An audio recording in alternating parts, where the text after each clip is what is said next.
Next up is something probably a little bit more immediately practical for a lot of you. Tom Robertshaw talking about Watson and swimming pools. Apparently, yeah. So for those who don't know, my name's Tom Robertshaw. I graduated 5 years ago. I've been running an agency doing e-commerce web development called Meanbee. But before that, I was a student at the University of Bath in computer science. That's kind of my background. If this talk sucks, it's not because Joanna's teaching ability is awful, but my learning ability, so it's very much on me. I'm going to set the tone, the disclaimer that I don't really know what I'm talking about, so thanks very much for coming along. But I am a little bit in love with IBM Watson, so if anyone that's gone to a hack night or day with me over the last 6 months or a year, you will realise that I'm obsessed and will try and find an API to solve the problem that we have. Which means I've had a little bit of experience and just wanted to kind of show off what's available with IBM Watson and how you could apply it to the tools that you build from day to day. So yes, there's no new things in computer science, and there's that whole discussion, but one of the cool things of the latest phase is that we've had software as a service for quite a long time, and we've had APIs for ages, and now we can actually have those that paid API format, so it's much quicker and cheaper to get up and running and try things out. There are many different services out there. Obviously, I'm going to be focused on Watson.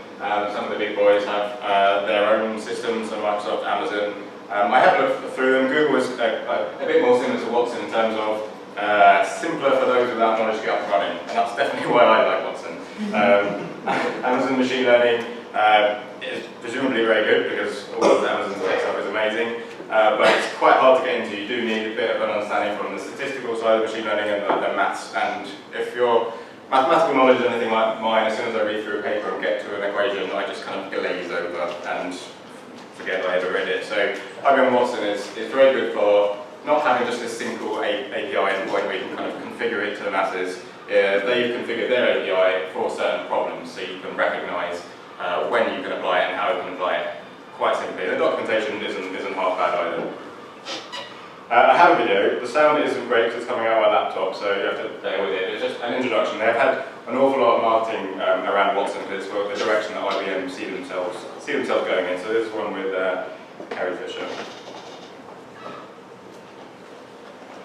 After last week's unpleasantness, I thought maybe this week we might try this and throw things at us. I've had several times. So, who's ready to share? Okay.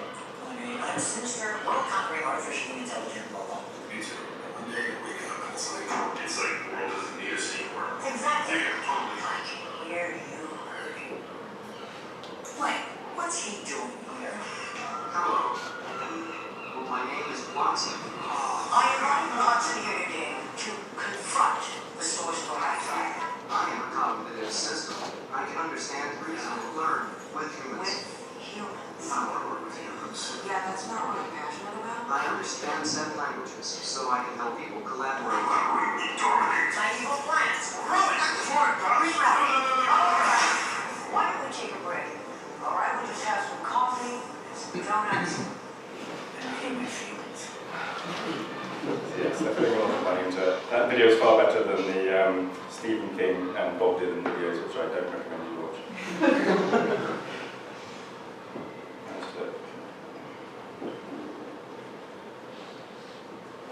So what is Watson? I've done research and I'm still not entirely sure. The best guess is it's, as I said, there's not many new algorithms of the current craze. It's just a combination of different machine learning algorithms and trying to kind of get the best guess and trying to get the best system that we could create right now, balancing off what we've got available to ourselves.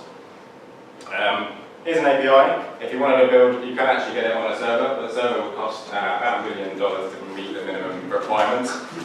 In today's money, that's about £1 million.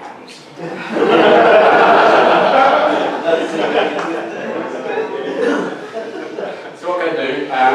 Too many APIs to go through, but I'll take you through some of the ones that I've had experience with. Concept Insights is about indexing documents on more than just by keywords and phrases. So it's that next step in terms of you can submit a bunch of documents to it and it understands the concepts that are being discussed within that document. Obviously that can help us create another way to build slightly better search engines if we're not just basing it on the keywords that are being used. For each of the ones I mentioned, I put in a logic they use case and some of the input and outputs that you're expected to give and to get. The experiment I had with this, with Nathan, was that we were interested in podcasts, but there's actually not a lot out there in terms of providing recommendations for other related episodes about subjects. You know, you might have a podcast and it has a theme, but they talk about different subjects. So Podl uses another IBM Watson API, which is the speech to text. So we create our transcriptions, and yes, you know, they're not fantastic. But with that, we've got a bunch of documents that we could then submit to Concept Insights and produce a search that isn't just based off of keywords. You know, people mutter about an awful lot of stuff within a podcast episode. But if we could actually draw out concepts that are being discussed, we can provide better recommendations, and also like transcribing services are pretty expensive as well. This was just done for a hack, so like anything, it isn't finished, but the theory's there. Personality insights kind of tie quite closely with they've got a tone analyzer, which is essentially sentiment analysis as well. And that personality insights is tuned for a slightly larger submission of text. So if I write, I think that they recommend at least like 3,500 words about that person has written. You then submit it to it, and it can give you something like the big 5 your values and needs. I was brave enough to put in my Twitter feed, so it took the last 200 or 300 tweets and gave me some recommendations there. My kind of guess though was that it would be small enough you would be able to read it to find out what I'm going to say. So the big 5 considers that openness is caused me conscientious, extroversion, not so good at, which is why I don't know why I'm here. But you know, it's got to do. And the left-hand side is actually it's like recognising when I'm tweeting and things like that. But you know, you've got an idea of people that are trying to use this now to try and connect to like-minded people and things like that. Submit your LinkedIn profile and bizarre, useless things like that. But you know, it's got potential. Somebody else used the sentiment analysis, which is the similar version, during one of the TechCrunch disrupts, which they were focusing on the mental health problem. So this actually is an app that you create a voice memo, and you speak into it about like, your day, what you're thinking, what's on your mind, what you're feeling. It will do at the end of the speech to text conversion, and then after that it does some sentiment analysis to try and understand like how you're feeling, and then it's got a trend. So the idea is that on the app you've got a trend over time, how your behaviour is changing, how your feelings are changing. And the idea, the theory was that your GP would have access to this as well, or you know, your therapist would have access to this as well. So you know, there's interesting things being done with it. Natural language classifier is one of its popular ones that it's pushing. So the idea that you can talk to it like a chatbot and understand what the intent is from that person.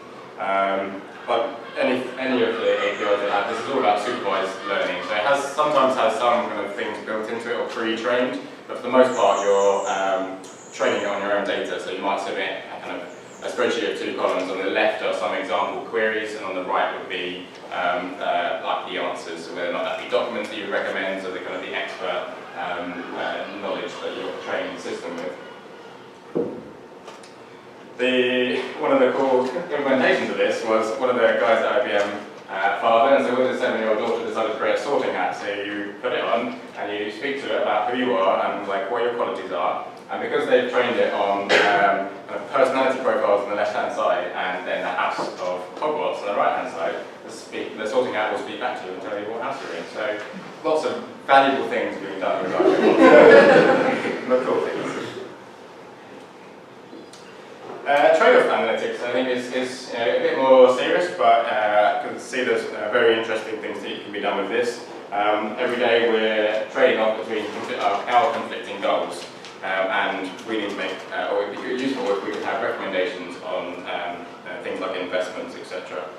The example they give is actually very good and near and dear to my heart, given it's e-commerce. It's like when you're shopping for something like a phone, there are many different requirements about what you foresee that phone being able to do. Like how much it might cost, what the battery life is like, how much it's going away. But actually you're a bit more flexible on that than say like an e-commerce site would say. So in e-commerce you might do a search, kind of get started or start from a category, and then start filtering down like price band. But actually you're a bit more flexible than that. You know, if the whole idea of the trade-off and the Pareto optimization is I will go a little bit out of my price bracket if I can get something from one of these other benefits. So if the phone is a lighter as a bigger screen size, and I'll pay that extra amount of money. So this is the idea of kind of being a bit more flexible when describing kind of your objectives and being able to give you better results rather than, say, filtering down on an e-commerce site and ending up getting kind of no products that you like, when actually we might have something that you'd be interested in. The problem with that will become with the UI. Like, I'm not sure what we couldn't replace e-commerce filtering with this solution, because people have an expectation about, well, if I've said that it's in this price range, they're going to think there's an error if you're then showing things outside of it. So I don't have the answers, but I think it's an interesting thing that could be useful. I mentioned there are a bunch of others. A few of them I kind of see as like connective APIs to text to speech and speech to text. It's much better at speech to text than text to speech. Relationship extraction, identifying like organizations, people, terms and concepts. Retrieve and rank is like a search service with the machine learning built in. So it's actually built on top of Solar. That's the retrieve side. So you do a normal search like on any document, whether it be blog post or product on e-commerce store. And then the ranking is that learning process. So you pre-train it on search terms and products that would be good, and then you start learning from that. What I wanted to go into in a bit more depth from my own experience is visual recognition. University of Bath actually do an awful lot of stuff in this area, and it's something I always shied away from, partly because of the whole math side of it. But it's great that I can now experiment it without actually having to understand it. So they have it pre-trained, so you can already, as soon as you get get an API key for Watson and using visual recognition, you can submit an image to it and it will come back. It's already pre-trained on a few hundred different objects, so it will already come back with things that it recognises. But at the end of last year, it actually released the ability to create your own classifiers, your own objects, and train it to recognise certain objects. And I started off I am a hobbyist. Like last year, I decided to kind of get back into this, kind of do a bit of reading. And I started off just with Bayesian probability. So if you want to learn more about it, that seems to be kind of the simplest one to get going, and I can actually understand the maths, so you probably have to as well. And I started just experimenting with languages. So can I get the text of a homepage of a website and classify it with whether or not it's English, French, Spanish, etc. So nothing new, very solved problem. But I got that working, and then I took it a step further to see, well, I'm in e-commerce, I have a bunch of e-commerce websites. Can I work out whether or not it's about electronics? Is it a home and garden store? Is it a fashion site? And doing the Bayesian probability with just the text didn't seem to work too well, and I think there was just too much crossover in the categories. But when I saw the visual recognition, I thought, well, how about we give it a go with, I can automate taking screenshots of a bunch of home pages, and not to detract from designers in the room, but they all pretty much look the same if they're a fashion site. So, and it was actually pretty successful. So I trained it. I did have a few hundred sites. The challenge with all of this is your training data. So you do need to do that hard graft of manual classification initially. And it's always like, well, maybe it'll work better if I just do another 1,000. It doesn't always work that way. But I trained it on different categories of sites, and it was actually much more. I don't have the results to hand, but from my memory, I think it was when I was doing just the Bayesian probability, no tuning or knowledge, with just text, it was only, I could never get it more than 50% accurate on training the categories, but when I was doing the image recognition the first time, it was 70-80% accurate, so you're still got a way to go, but first attempt, and it's like, oh, this is pretty cool. So I had a cool opportunity working with a company called Cairo, that's how I pronounce it today, who are a Spanish real estate company. There are many different areas you could apply and experiment with machine learning in here, but the very small problem we took to start with is that they have hundreds of thousands of properties on there submitted, and that's very similar way to Rightmove here, submitted by third parties. They don't have control on it. You don't want to be susceptible to their abilities when in the performance of your own site and your own store. And now you assume they've got the same goals as you, but they might have slightly different ones which can end up messing you up. So the very small challenge we took to begin with was, okay, well we know anecdotally from running this site for a good few years that properties with the primary picture, the one you would see on a category page, with the picture of the outside, picture of the building on a sunny day with a swimming pool, is actually going to be the best chance of getting a click on that photo, as opposed to some stupid idiot selecting the bathroom as the primary image. So how can we use IBM Watson to solve that? I got a sample of images. I think I probably had around 1,000 images that I was dealing with. And yes, I trained every one of those images to categorize them. But you can see we've got a selection. We've got some that are actually more artist impressions. We've got some that are kind of pictures of the sea. We've actually got one with a swimming pool there. This one is trying to trick me because it's the roof is painted blue. We've got the other problem here of watermarks. So a lot of the tricksters will try and put watermarks and logos of their own company on the property. So they're trying to get them for you to kind of get them in touch directly rather than on our site. So there's lots of different things that would be useful to be able to recognise. So we created our categories, vertical being the priority, whether or not it's outside or inside, but very like high-level ones we hope we would be successful at, and then kind of the punt ones which are actually recognising different rooms. We've got whether or not it's a photo, whether or not it's a drawing, and the logo and watermark. So once I went through and trained, or manually classified all those, I had my data. It's actually, one of the problems I realised is some images are actually quite difficult to classify.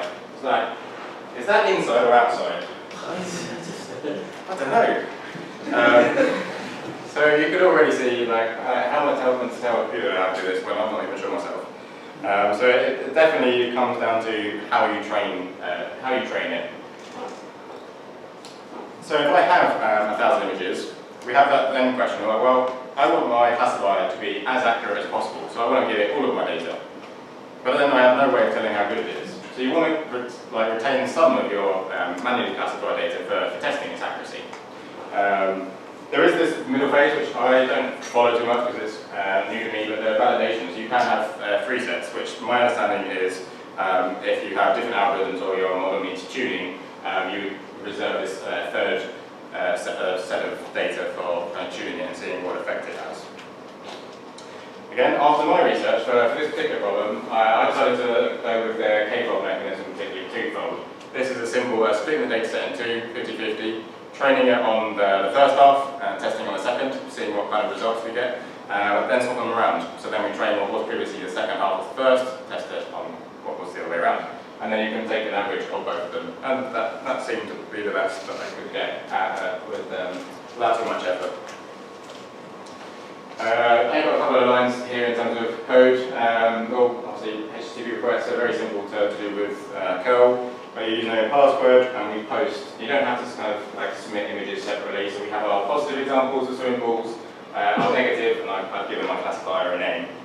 One of the important things with your negative examples, you're telling the classifier what isn't a swimming pool. You actually want to give, you don't want to just give an image of a chair, yes, that's true. That's not very useful when I'm learning. You want to give things that look similar, and so it can start to tell and differentiate between things. So, show pictures of outdoors that I know don't have swimming pools, so they might still have the deck chairs outside. So it does, we don't really know what it's learning. We want to try and narrow it down as much as possible. Then testing is pretty easy, so then I gave it a test file, a zip file of images that I knew were swimming pools to see how many it got right. And I you specify which classifier you want, otherwise you get every single thing that comes back. And then the same idea with negatives, so I want to make sure it doesn't have any false positives.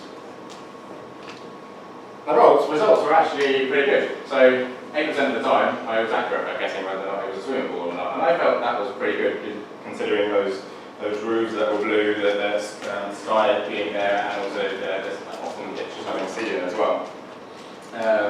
And you see, for most of them, they actually got pretty decent results. Watermark was one of the problems. So I had a problem both with watermarks and logos. My theory here is that I just didn't have enough kind of repetition. There's so many different logos that apply in so many different ways to the photo. It's very hard. Some estate agents will even Photoshop it to rotate the sign so it looks like it's on the side of the building. So very hard to detect, but obviously a bit of an anomaly being able to guess whether or not it's a living room 100% of the time. There's anecdotal things with the data, so pretty much every inside photo was of the living room, dining room and a kitchen, because it was typically open plan, so there's not much it can really learn from there. But in general, we've got something that we just did as a prototype, and we've got something that we can see we could actually implement.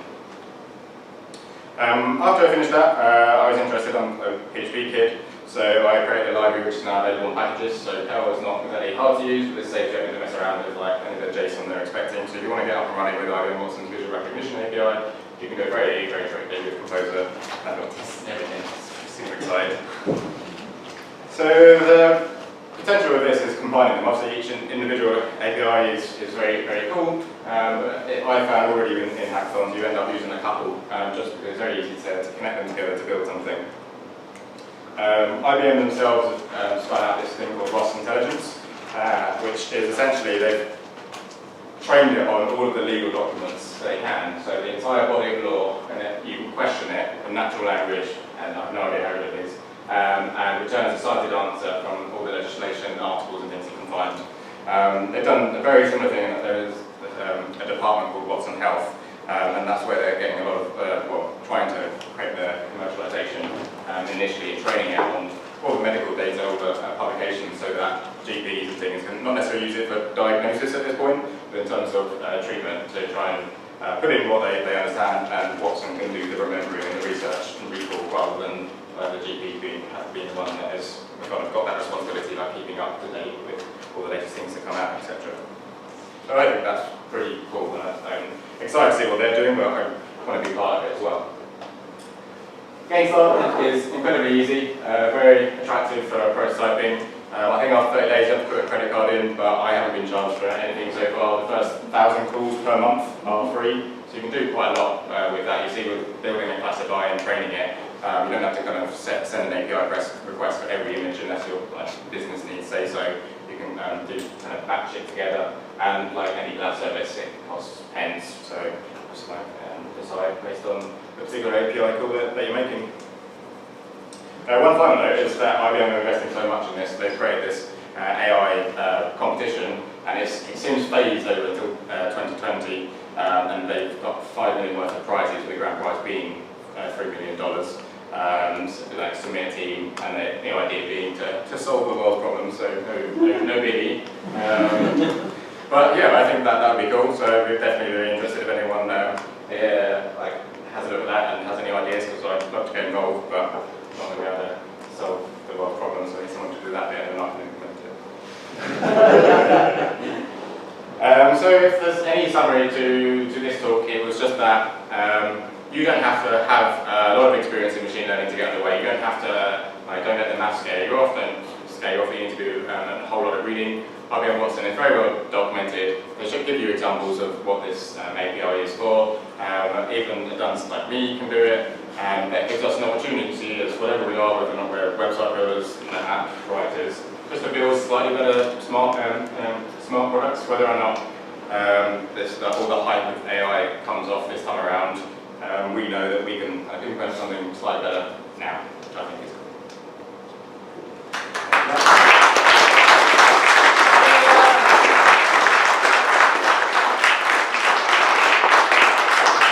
Any questions? Double for Jamie. Yeah. You may have touched on it the first slide, but I was reading Facebook. How much have you compared Watson to the other machine learning systems that we can access easily? Not in terms of, I haven't compared implementation-wise to see which one's more successful. I just browsed because I wanted to get started, and it was which ones get me less.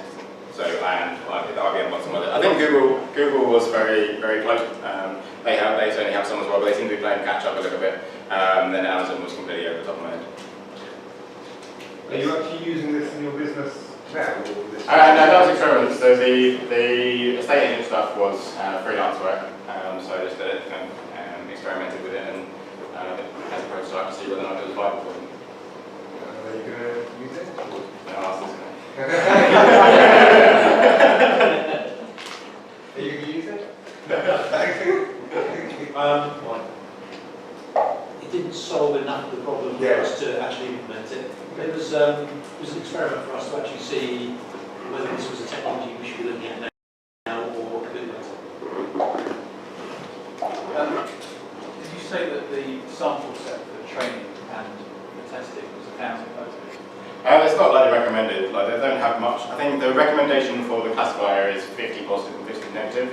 And so I had 1,000 photos, but I didn't have 1,000 photos for each category. So I just kind of got a batch because I had no idea the proportion of like each category. Well, that's what I thought it would need tens of No, yeah, 50 is the minimum that it like recommends. I'm sure like as a then thing, the more the better. I think for the swimming pool I did have quite a lot, and I think it was 200 if I had the positive examples.